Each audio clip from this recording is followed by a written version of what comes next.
Okay, let's dive in. We're tackling what feels like one of the holy grails for RC painters today.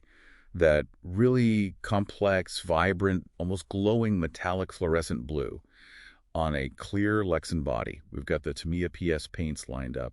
What's the definitive way to nail this? Right. It's a classic challenge. And the absolute first thing, the foundational rule, you have to forget standard painting logic.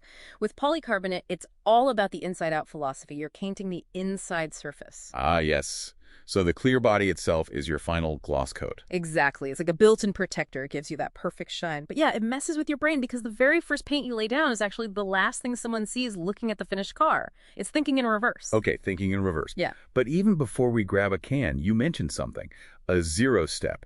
If we want this perfect, what absolutely has to happen before step one? Yeah, this is critical. Honestly, most immediate paint failures, it's not the color order, it's skipping the prep. See, the molds they use leave these invisible release agents inside the body shell. Yeah. Paint just, well, it won't stick properly to that. Right, it'll just peel or flake off later. Instantly, sometimes. So step 0, absolutely mandatory.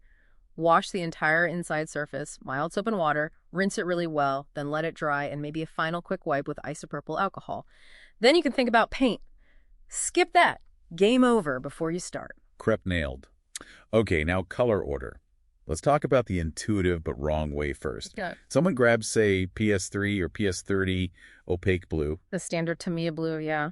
and they think, okay, I want it metallic, so they back it with PS49 anodized aluminum, or maybe just a silver. Seems logical. Why is that guaranteed to fail for this specific look? It comes down to basic light physics, really. Those opaque blues, PS3, PS30, they do exactly what opaque means. They block all light. So if you spray that opaque blue first, it doesn't matter how amazing or shimmery the silver behind it is, you'll never see it. Ah, okay.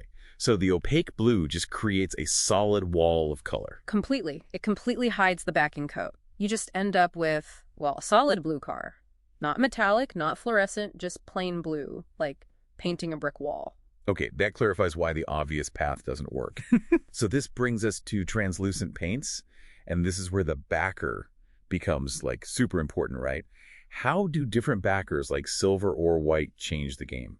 Hugely important. Translucent paints are like colored filters. They let light through. The backer behind them is what you actually see through the color, and it dictates the final effect.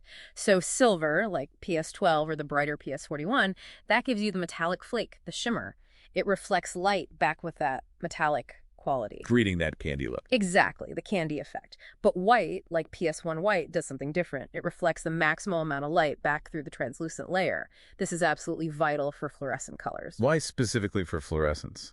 Because fluorescent pigments need light energy to, well, fluoresce to get that intense glow or pop, white acts like a bright background, pushing as much light as possible back into those pigments to really make them light up. Okay, so we need the metallic and the fluorescence. We need the shimmer and the pop.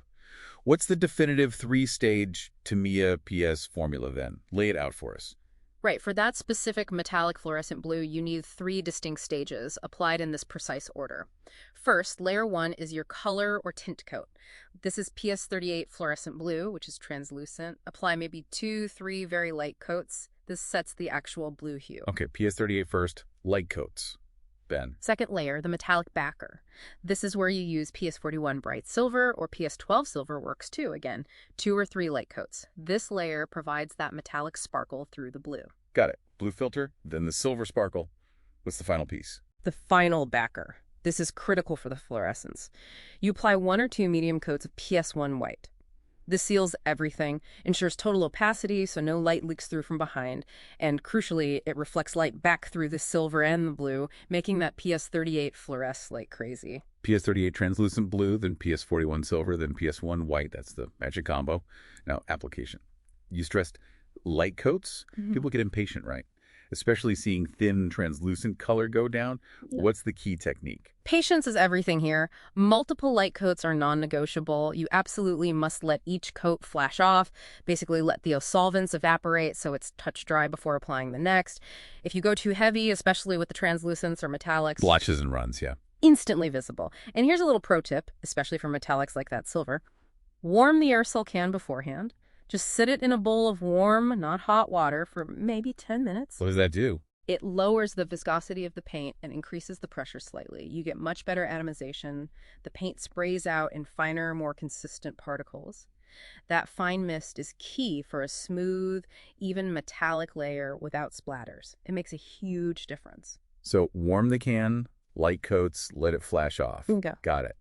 Now, obviously, we focused on Tamiya PS paints because they're common, but does this layered principle apply elsewhere, like with water-based or other types? Absolutely. The chemistry might differ. Like Proline's water-based paints need heat setting, Spaz Sticks is more like an enamel, but the system is the same. For this kind of effect, you always need that translucent color layer first, then your metallic layer for shimmer, and finally a bright white or sometimes black backer depending on the exact effect. But for Fluoropop, it's usually white. That sequence is universal. Okay, so the core takeaway really is that sequence. PS38 blue over PS41 silver, backed by PS1 white. Applied carefully in thin layers after good prep. That unlocks the whole look. That's the formula for success. For the color itself, yes. We've covered the chemistry, the order, the technique. Perfect. So we've nailed the paint order and application. But you mentioned earlier that prep was the biggest point of initial failure. Let's leave the listener with a final thought, maybe about a later stage failure. Right. So you've done the perfect prep, the perfect layering. The paint job looks amazing. But think about longevity, durability. What's a really common, easily overlooked mistake, usually made right at the end when removing masking tape, that causes paint to chip almost immediately, especially around high-stress areas like wheel wells. Something to ponder for next time.